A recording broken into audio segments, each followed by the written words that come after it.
Hello everyone शांति पाठशाला को मु आपण मानंकु स्वागत जनाउछि। आजिकार एक नूतन वीडियो रे आमे आलोचना करिबा नेताजी सुभाष चंद्र बोस जयंती उपलक्षे एक सुंदर हृदयस्पर्शी भाषण। जदि एबे पर्यंत आपण चैनल को सब्सक्राइब करि नाहंती तेबे सर्वप्रथमे चैनल को सब्सक्राइब करनियंतु एवं पाखरे थिबा बेल आइकन को प्रेस करि दियंतु जहा द्वारा सर्वप्रथमे आपण वीडियो गुडी को देखि परिबे। तेबे चलंतु आरंभ करिबा। सम्माननीय सभापति महोदय, पूज्य गुरुजी ओ गुरुमा वृंद, मंचासीन अतिथिगण, उपस्थित सज्जन मंडली, मोर छोट बड़ भाई ओ भौणी माने एवं नेताजी को भल पाउथिबा युव बंधुगण, आज आमे समस्ते एठारे काहींकी उपस्थित ताहा समस्तंकु ऊणा अधिके जणा। आज हेउछि जानुआरी मास 23 तारिख नेताजी सुभाष चंद्र बोसଙ୍କ जन्म दिवस। 1897 मसीहा जानुआरी 23 तारिखरे कटकर ओडिया बजार रे जन्मग्रहण करथिले सुभाष बोस।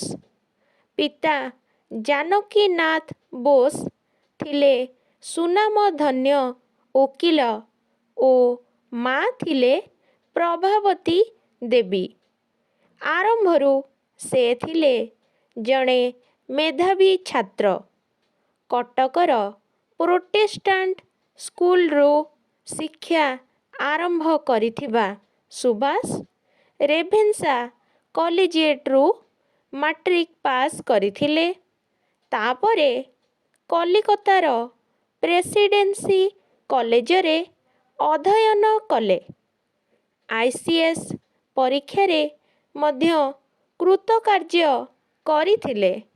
से चाहिथिले ब्रिटिश शासन अधीन रे उच्च वेतन रे सरकारी चाकरी करि पारिथान्ते, किंतु ब्रिटिश सरकार अधीन रे गोलामगिरी करिबा अपेक्षा देश मातृकार सेवा करिबाकू से निष्पत्ति नेले। 1921 मसीहारे इंग्लैंड रो प्रत्यावर्तन करी भारतीय जातीय कांग्रेस रे से जोग देले। इंग्रेज मानंक विरुद्ध रे तांकर अग्निवर्षी भाषण समाजर प्रत्येक श्रेणीर जनसाधारणଙ୍କ मनरे नव जागरण सृष्टि करिथिला। तांकर निर्भीकता ओ असाधारण संगठनात्मक कार्यकलापरे इंग्रेज सरकार विचलित हेले। जातीय कांग्रेसर सभापति भावे नेताजी दुई थर निर्वाचित होइथिले, मात्र इंग्रेज विरोधी कार्यकलाप पाई तांकू नजरबंदी अवस्थारे रहिबाकू पड़िथिला। सुभाष बोस किंतु पुलिस आखिरे धूली देई 1940 मसीहारे खसी चाली जाइथिले।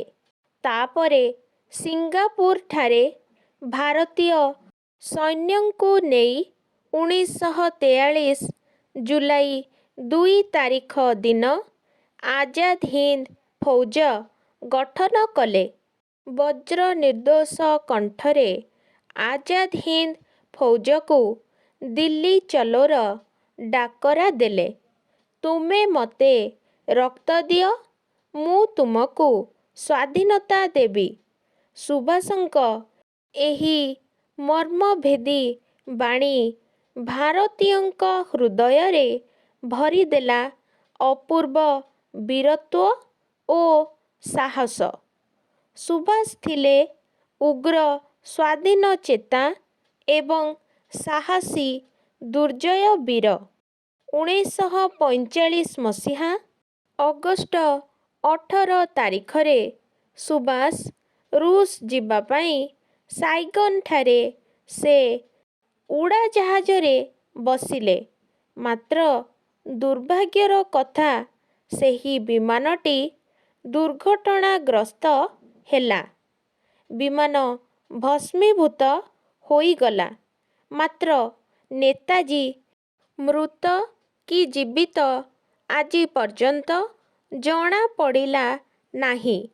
ନେତାଜୀ ଆମ ଗହଣରେ ଆଜି ନାହାନ୍ତି ସତ, କିନ୍ତୁ ସ୍ୱାଧୀନତାର ଲକ୍ଷ୍ୟ ନେଇ ନିଜ ଜୀବନକୁ ଉତ୍ସର୍ଗ କରିଦେଇଥିବା ସୁଭାଷ ବୋଷଙ୍କୁ ଏ ଦେଶ କେବେ ଭୁଲି ପାରିବ ନାହିଁ।